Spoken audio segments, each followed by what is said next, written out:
And speaking of the audience in places like Germany and Austria, I think you and I both know that most of the European countries are very spoiled for choice when it comes to metal music. So how do you think they will react to your music? How do you hope they will react to it? Yeah, very good question. So when we were doing the album, we recorded it on standard A first, not standard A, drop A. Hmm. And we were listening to the album, then we were going to send it for mixing. Then we went to my studio, we came here, then we recorded all the songs again. Then we listened to it for like months, and then finally we've gone to that studio with the best that Hmm. we've written. You just we've done this in the past. We just recorded like 5 songs, 7 songs, and we're like, okay, this is album. We never really went through the process where we sat down and we're like, okay, let's think of us if you're in the crowd and you are listening to a band. What would you want? Hmm.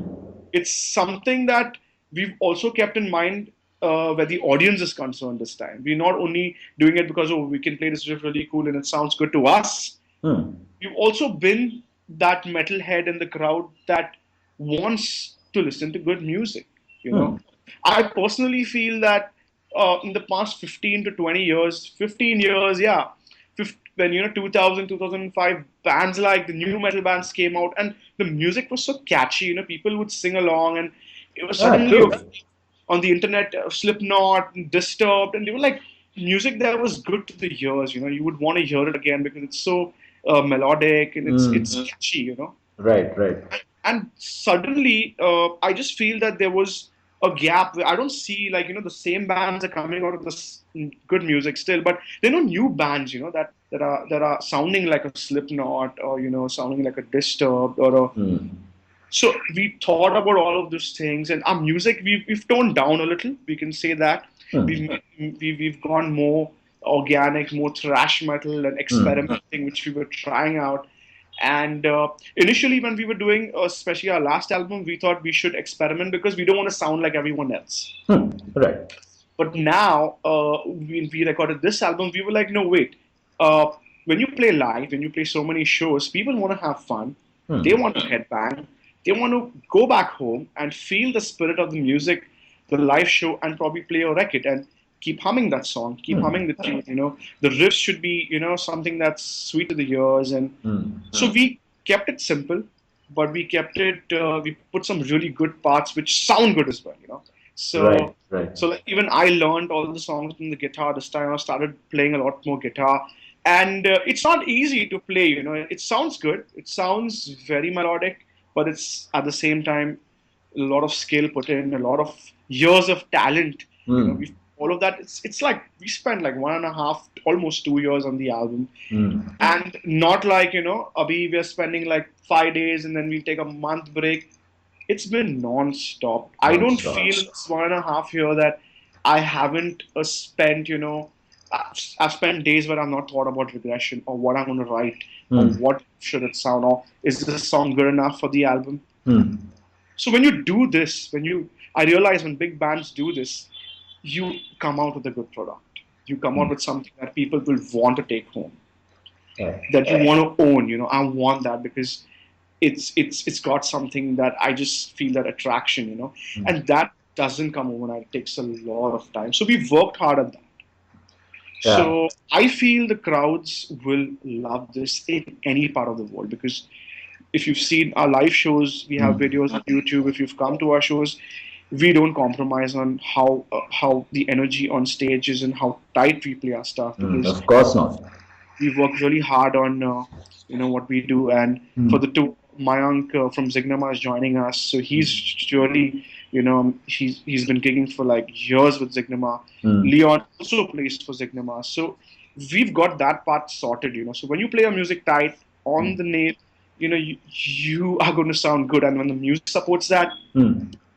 people going home are going to have a lot of fun. They're going to like us. They're going to feel like I'm really confident about that. Amazing, amazing. And just going from that, I've got to tell you that when I saw the promos for Regression, I immediately thought that it's immediately more groovy and catchy than Death and Despair, which was very experimental. So And this, sorry. exactly. And from what you told me, you wanted to be experimental in 2013 to stand out. But right now, with all the progressive band and the gent bands or whatever you want to call it, they're all experimenting. And it Yeah. sounds like you're going back to basics. So I think that was a conscious plan for you. Yeah, because we did like last year, 2014, we played like 9 shows. Hmm. So we were like the one of the metal bands that played the most amount of shows in like nine, not even 9 months, 8 months we did that. And we thought about that. We've got a lot of footage. I made sure that, Hmm. we took a lot of footage so that we can go back. It's for ourselves as a band as well, to observe what Hmm. the crowd is feeling, how it should be on stage, how you should perform, because it's the experience. It's not about just playing your music. Exactly, the It's the performance. experience. So we learned a lot from that. We played the experimental stuff. It's tight, but when you go to a Slayer show, and when I saw Slayer, I'm like, I just took that home, and it was a different experience. Those riffs, Hmm. they are so catchy and they stick in your head. Exactly, exactly. Experimental stuff is good. It's really good, but if it's not going to stick in someone's head, it's more or less than a personal thing for a band. It's like, okay, I want to try this out. It's not for the people. We are, for the first time, since we're investing so much time and money into the band, we want to make it for the people that come to our shows, because I can play a Dream Theater song. I can start writing like that, but it's about what you feel. When I go to a show, I want to listen to some kind of music. I wouldn't want to go to a Dream Theater show. Doesn't mean that I can play it, that I should love it live. Hmm. Right. So here, what we've done is we've done a great study of what we are as people in the band, Hmm. what we love, what will I want when I go for a show, Hmm. and what will make me feel like, oh wow, this is what I want to listen to. I want to go back and watch this band. Like, for example, I went for Slipknot. Hmm. I had no idea how Slipknot would feel. Right. Lamp got open for Slipknot, and when Slipknot played, I was like, I would go for probably any opportunity that I had. Just learned so much. I took so much home and I went, you know, Hmm. which I don't get at every other show. Hmm. I've seen many international acts. So we want to be that band, because when you're a live band like that, Hmm. then it makes a different scene only, to what you feel. That's what I feel. So we're trying that out, and not many bands are doing that because it takes time. Like I said, you got to go watch bands like this first, and like bands like Slipknot with such big production have not really come to India. Hmm. It's a totally different experience, like a Slayer and a Slipknot. So want to take all of that and give a bit of everything, or probably what you think you can give best Hmm. to the crowd. So it's not about we've not been selfish. We didn't want to just write, oh, it sounds awesome to us, we're going to keep that. We've actually scrapped songs that we loved. Oh. We wrote them and we were like, I don't think this fits in this the song progression, how we're progressing from one song to the other. Hmm. A reason as small as that, we've actually thought about that, spent time, brainstormed, and said, okay, let's keep that out. Let's write a new song and then listen to everything, listen to 12, 30 songs together, Hmm. and then let's get the best seven. Hmm. Awesome, awesome. And I've got to ask you one more thing about the sound of regression.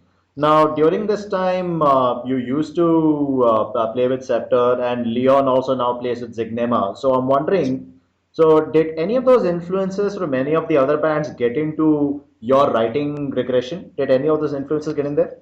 That's right. So Leon, because he's been playing with Zignema, he's really on the money. We don't have to. So when we jam, we always sound tight. Hmm. We don't have to practice so much. When we start to jam, we only sound tight. So that's a very big thing for us. Hmm. Everyone's been playing. I played in September 5 years, so they used to jam twice a week. Hmm. So that really helped me, and I got more into thrash metal. Hmm. And I grew as a musician because I was writing a lot more. We did an album there at SystemHouse, also released the album the same year. Hmm. So it's a lot of writing. So I was into it deep, you Hmm. know. It was something that is part of my daily, every day I write something. If I think about something, maybe a song title, or, something that means a lot to me. So it's, when you do it every day, when you do it daily, it means something else. And it just gets more powerful. You don't even have to prove it. When it's out there, you just feel it. So it's just increasing now. With this regression, I've put all of that together. Hmm. I've made sure that I'm not dedicating time just half and half. It was SystemHouse and Scepter at that time. So now I'm just given this full. That's why I even quit Scepter, because I wanted to do the next record full time with one band. I've even put my other band Paratra on hold for this. Oh, and the other bands would be. So Paratra is a band that I play guitars for, Hmm. and we've recorded the album. It's been a year since we've recorded the album, but since Regression was on, we just said let's focus on this.